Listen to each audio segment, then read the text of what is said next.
Hello and welcome to World Talks on TVP World with me, Ashim Kumar. A new political clash has erupted in Poland after President Karol Nawrocki vetoed a bill unlocking 43 billion euros in EU defence loans and suggested that Germany should instead fund Poland's rearmament through World War II reparations. We discussed the implications with Paweł Wojciechowski, former Polish finance minister and deputy foreign minister. Mr. Wojciechowski, welcome back. Good to see you again. Good to be here.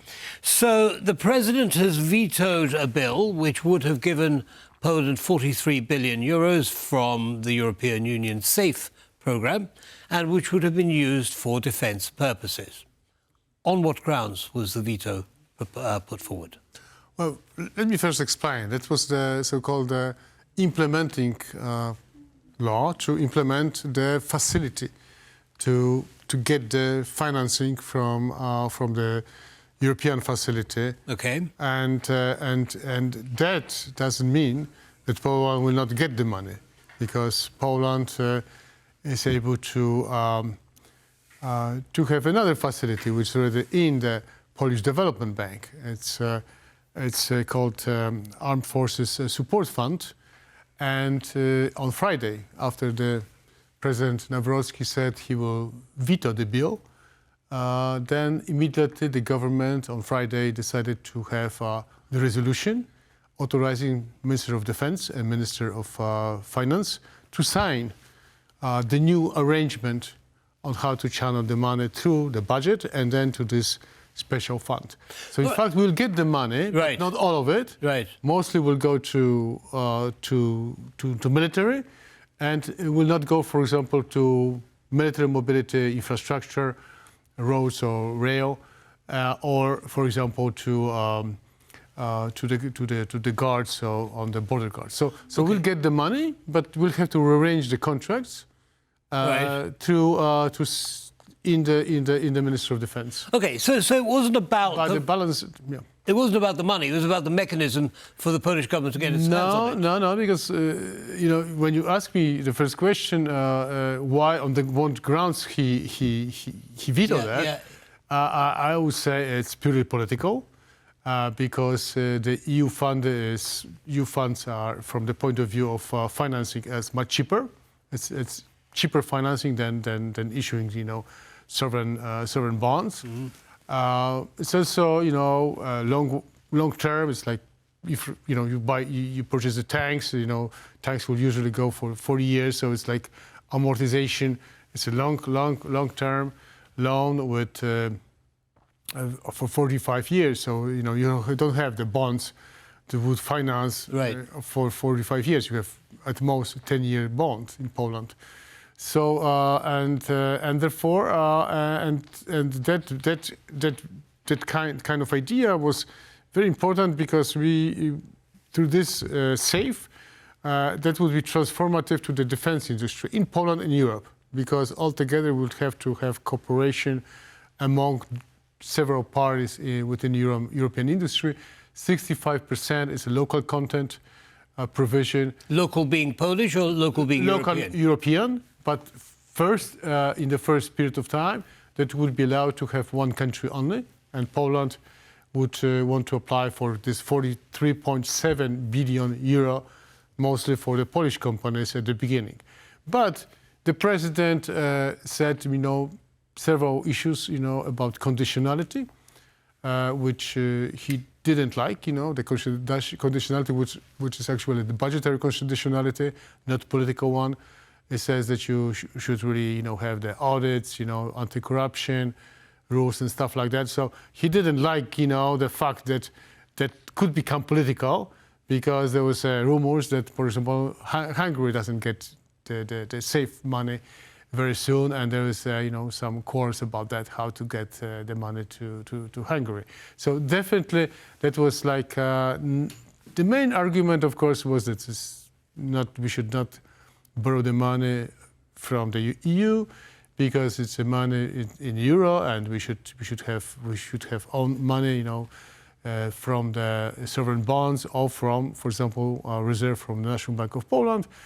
But that is actually not feasible because the law that was proposed by the president in the last moment, 3 days ago, actually didn't say much about how the money could be collected from the gold, from the reserves from the profits from the National Bank of Poland. Right. So in fact, we had the situation which we didn't have a good argument, but definitely the camp of the president is very Eurosceptic and doesn't like to integrate with the European Union. So therefore, he wanted to veto and pretty much look for an explanation why to veto. So he used the explanation that maybe the loan was so expensive, maybe there was Brussels type of fund invented, that was not too conditional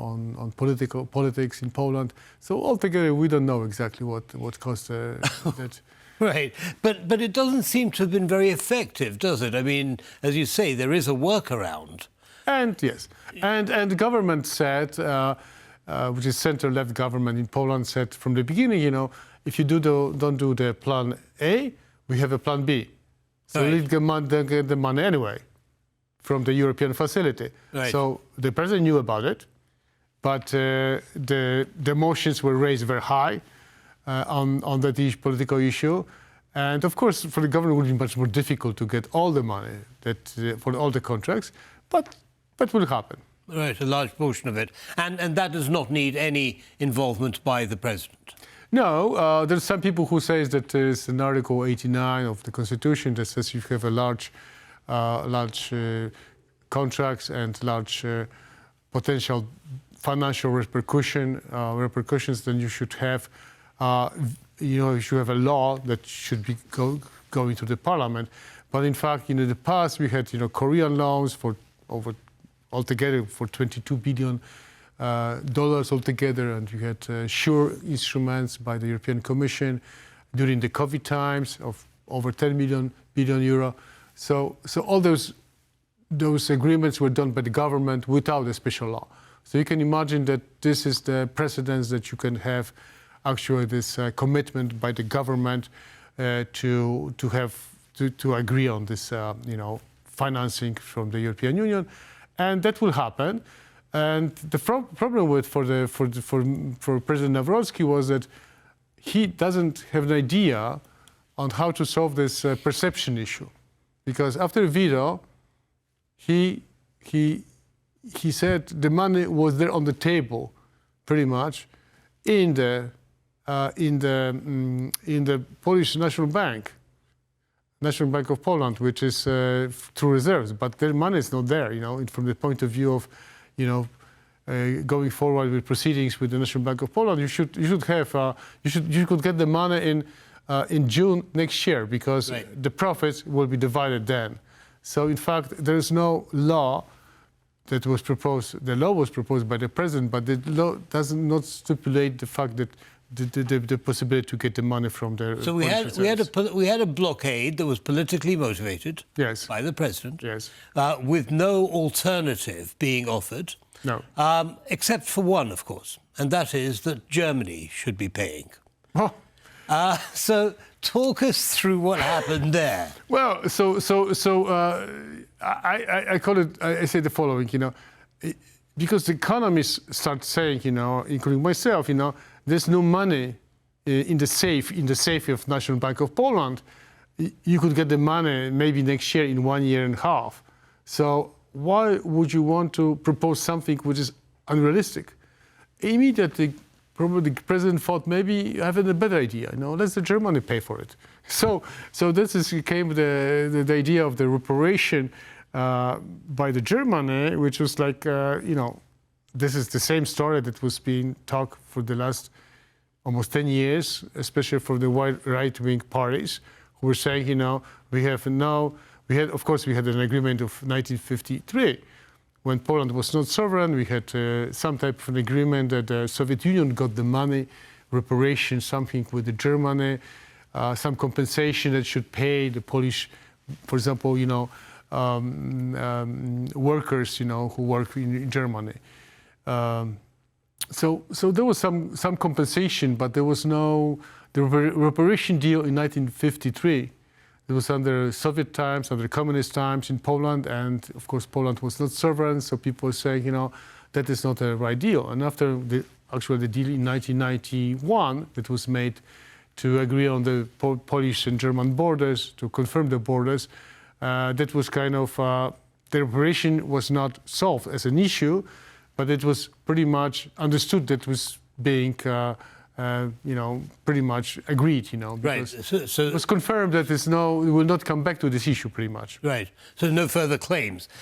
So just going back, I mean, I'm just trying to work out if there is some foundation for the president's claims that Germany, because Poland wasn't sovereign, that whatever Germany paid never got to Poland. Is that right? I mean, did Poland get the benefit of any reparations paid under the 1953 agreement? Well, only mandatory workers, got a special compensation through that special facility. But other than that, not really. Right. So after calculations, many people calculated how much it would be. Some people say it's 1.3 trillion euro. It's about 150% of the Polish gross domestic product. Is about 3 times the budget, the yearly budget of the Polish government. So it's enormous money, and of course it's very difficult to start this conversation about that. Of course, right. In Europe, there's several countries which were independent when Poland was not independent at the time of the communist times. In the Soviet bloc, they agreed, like Israel had an agreement with Germany, obviously Netherlands, France, and other countries, Italy, but Greece didn't, and those countries who didn't have an agreement, so they come back and say, well, we did not have an agreement, we had no opportunity to deal with that. Poland during the war was, of course, very much destroyed. That pushed us back economically, many, many years, 20, 30 years back. And in addition to that, city where we sit today, Warsaw was destroyed almost completely. Many cities were destroyed. 6 million people were killed of Polish citizens. So we could say, there was enormous devastation. And many people, especially those who are supporting the right-wing party, say, well, we should get the compensation. Right. And this is in the heads after so many years after the war has passed. People think about it. That's something we should have. A reparation, which is a legal term, yep. for war damages. But also some people say, well, maybe not that. Maybe it should be some form of compensation rather than reparations. Something, to kind of agree that we don't want to dispute this anymore, but we have to close the chapter. Right.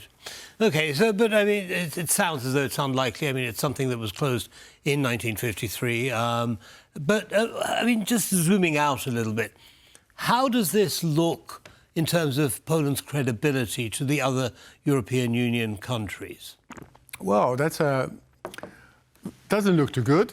I'm not talking about reparations. I'm talking mainly about the fact that President vetoed the national implementing law of the SAFE instrument, because for the many, many years, Poland had one policy on defense issues. Everybody was supporting the defense and pretty much a lot of things about foreign policy, NATO, accession to the European Union, and we play around this as a common strategy. But now it shows that everybody sees that it's a fracture in the different two branches of the executive government, whereas the center left is being pro-European, looking favorably into European integration and right. interlinkages and interdependencies with the European. We see this they see it as a common goal of the European Union, because we are too small as a country to defend ourselves. We want to be interconnected. We want to build the national and European defense capabilities.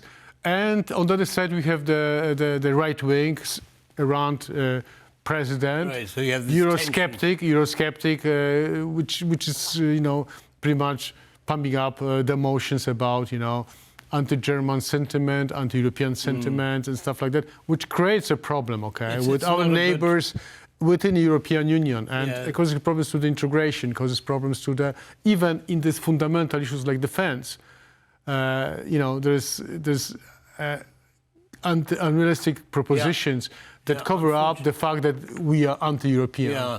Unfortunately, we're going to have to end it there, Mr. Wojciechowski. But as always, thank you very much indeed for sharing your analysis. Thank you very with our much. audience. And that brings us to the end of this episode of World Talks. Don't go away. World News coming right up. Goodbye.